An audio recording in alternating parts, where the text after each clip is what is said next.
안녕하세요. 여러분의 식탁 위에 오르는 음식 가격, 그 뒤에는 사실 거대한 금융시장의 흐름이 숨어 있다는 사실 알고 계셨나요? 오늘은 이 복잡해 보이는 리포트를 가지고 아주 쉽고 명쾌하게 그 비밀을 파헤쳐 보겠습니다. 매일 장 보실 때 그런 생각 안 해보셨어요? 아니, 이 돼지고기 가격은 도대체 왜 이렇게 오르는 건지, 라면 값은 왜 내리는 건지, 그 진짜 이유가 뭔지 말이죠. 사실 그 해답은요, 바로 이런 빽빽한 숫자와 그래프 속에 다 숨어 있습니다.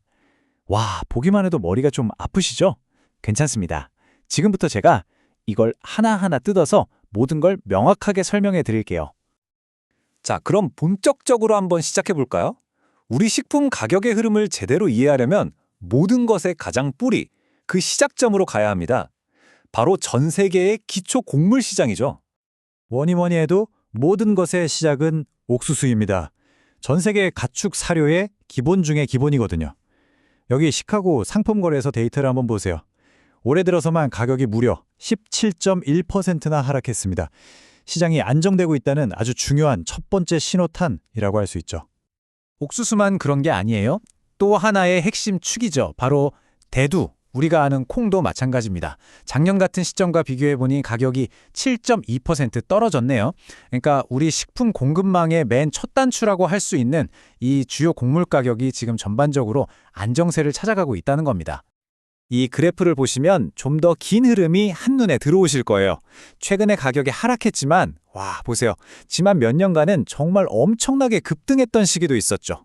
이 곡물 가격이라는 게 이렇게 거대한 파도를 타면서 오르락내리락하는 큰 순환 주기 속에 있다는 걸 알 수 있습니다. 자, 그럼 이제 이야기의 다음 단계로 넘어가 보겠습니다. 이 곡물들이 어떻게 우리가 먹는 음식을 위한 또 다른 음식으로 변신하는지, 즉 사료의 세계로 한번 들어가 보죠.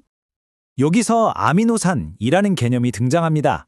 어렵게 생각하실 거 없고요. 특히 라이신 같은 필수 아미노산은 가축들이 건강하게 쑥쑥 크기 위해서 사료에 꼭 넣어주는 핵심 단백질 영양제 같은 거예요. 우리 눈에는 보이지 않지만 식품 공급망에서 정말 중요한 역할을 합니다.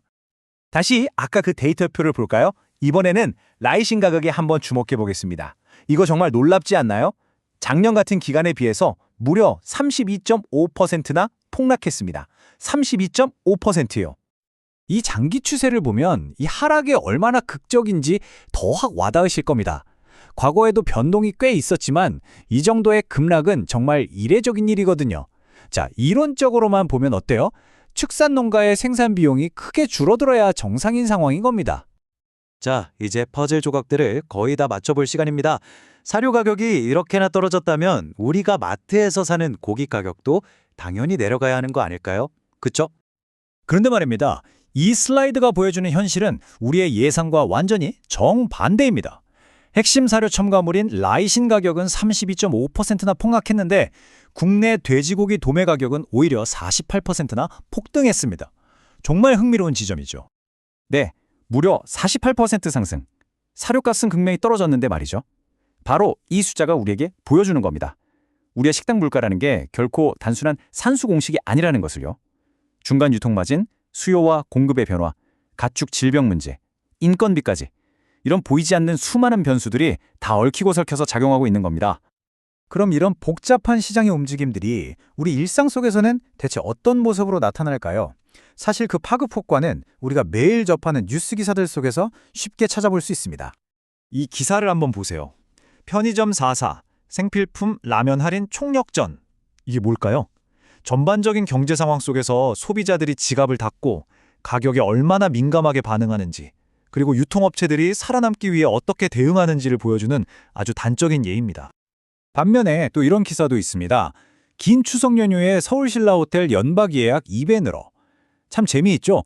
한쪽에선 몇백 원짜리 생필품 가격에 민감해하는데 다른 한쪽에선 여행이나 특별한 경험에는 오히려 과감하게 돈을 쓴다는 거예요. 요즘 소비 행태가 어떻게 변하고 있는지를 아주 잘 엿볼 수 있는 대목이죠. 자, 이렇게 해서 맨 처음 출발했던 곡물 시장에서부터 전 세계적인 뉴스 헤드라인까지 쭉 한번 여정을 따라와 봤는데요. 이 모든 것들이 얼마나 거대한 톱니바퀴처럼 맞물려 돌아가는지 다시 한번 정리해 보겠습니다. 흐름은 이렇습니다. 첫째, 곡물 가격이 변동하고요. 둘째, 그에 따라서 당연히 사료 비용이 달라지겠죠. 셋째, 육류 가격이 이런 복합적인 요인들과 함께 반응을 하고, 마지막 넷째, 이 모든 것들이 모여서 우리 경제와 소비 생활 전반에 영향을 미치는 겁니다. 결국 우리의 식량 시스템은 이처럼 보이지 않는 끈으로 전 세계와 아주 긴밀하게 연결되어 있는 겁니다. 저 멀리 시카고에서 거래되는 콩 가격이 조금 움직일 때 과연 또 무엇이 함께 움직이고 있을까요? 오늘 이 분석이 여러분의 식탁을 새로운 시각으로 바라보는 계기가 되었기를 바랍니다.